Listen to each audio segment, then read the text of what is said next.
পাকা টমেটো দিয়ে এভাবে মুরগির মাংস রান্না করে খেয়ে দেখবেন, আপনার মুখে এই স্বাদটা সারা জীবন লেগে থাকবে। আসসালামু আলাইকুম, কেমন আছেন আপু ভাইয়েরা? একটা নতুন ভিডিও নিয়ে আসলাম। তো আজকে দেখাবো আলু আর পাকা টমেটো দিয়ে মুরগির মাংস রান্না। তো এখানে আলু দেওয়ার জন্য 3টা আলু কেটে ভালো করে ভেজে নিচ্ছি লাল লাল করে। আর আলুটা ভেজে উঠিয়ে নেওয়ার পর যে তেলটা ছিল তার মধ্যে আরও কিছুটা সাদা তেল মিশিয়ে নিয়ে আমি এখানে 3টা পেঁয়াজ কুচি করে দিয়ে দিলাম। আম্মা এভাবে মোটা মোটা করে পেঁয়াজ কেটেছে, তো আমি এভাবেই দিলাম। আর 4টা কাঁচামরিচ ফালি করে দিয়ে দিয়েছি। কাঁচামরিচটা এভাবে দিলে কিন্তু তরকারিতে একটা সুন্দর ফ্লেভার আসে। তো তারপরে আমি ব্লেন্ড করা মশলা দিয়ে দিলাম।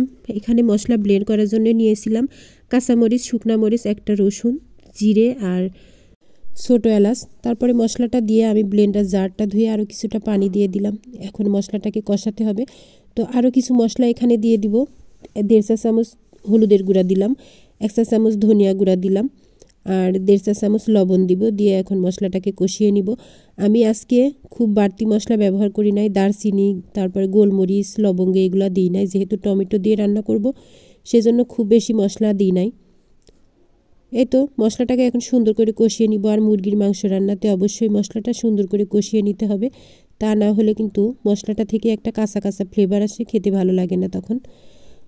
তো এখন মশলাটা কষানো হয়ে গেলে তার মধ্যে দিয়ে দিলাম মুরগির মাংসটা দিয়ে আমি এখন মশলার সঙ্গে সুন্দর করে মিশিয়ে কষিয়ে নিব। এই তো মাংসটা কষিয়ে নিচ্ছি, মুরগির মাংসটা। তো মাংসটা কষিয়ে যদি পানিটা শুকিয়ে যায় তখন আমি কিছুটা পানি দিয়ে দিব। তো আমি কিছুটা পানি দিয়ে দিলাম। এখন পানিটা দিয়ে আরও কিছুক্ষণ আমি মুরগির মাংসটাকে কষাবো। আর এখন মুরগির মাংসটা থেকেও কিন্তু কিছুটা পানি ছেড়ে দিবে। পানিটা দেওয়ার পরে আমি মাংসটাকে আরও বেশ কিছুক্ষণ কষাবো। তো এর মাঝে আমি টমেটোটা দিয়ে দিব।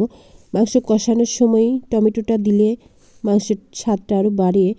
আর অনেকে আছেন ফোটানোর সময় দেন, তো ফোটানোর সময় দিলে আমার মনে হয় না যে মাংসটাতে খুব বেশি স্বাদ হয়। তো আমি আলুটা আর পাকা টমেটোটা দিয়ে দিয়েছি। দিয়ে এখন মাংসটা আরও কিছুক্ষণ কষাবো। তো এর মাঝখানে আমার মনে হলো যে টমেটোটা একটু কমই হয়েছে, তো আমি আরও অর্ধেকটা টমেটো দিয়ে দিলাম। দিয়ে আমি মোট 1.5খানা টমেটো দিয়েছিলাম। আর টমেটোর 2টা বেশ বড়ই ছিল। তো আমি মাংসটা কষিয়ে নিয়েছি টমেটো দিয়ে।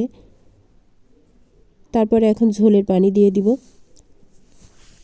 কিছুটা গরম পানি দিয়ে দিলাম। দিয়ে আমি এখন মাংসটাকে সুন্দর করে ফুটিয়ে রান্না করে নিব। তো দেখতে পাচ্ছেন ঝোলটা দিয়ে দিয়েছি। ঝোলটা দেওয়ার পরে কিছুক্ষণ এভাবে নেড়ে চেড়ে দিয়েছি যেন ঝোলটার সঙ্গে মশলাটা সুন্দরভাবে মিশে যায়। তো মুরগির মাংসটা ফুটে গেছে আর আমার রান্নাটাও প্রায় শেষের দিকে। আমি এখন মুরগির মাংসটাকে একটা ডিশে নামিয়ে নিয়েছি।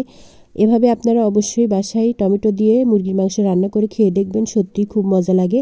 আর আমার ভিডিও যদি ভালো লেগে থাকে লাইক কমেন্ট করবেন আর সাপোর্ট করবেন আর ভিডিওটা শেয়ার করবেন। ধন্যবাদ।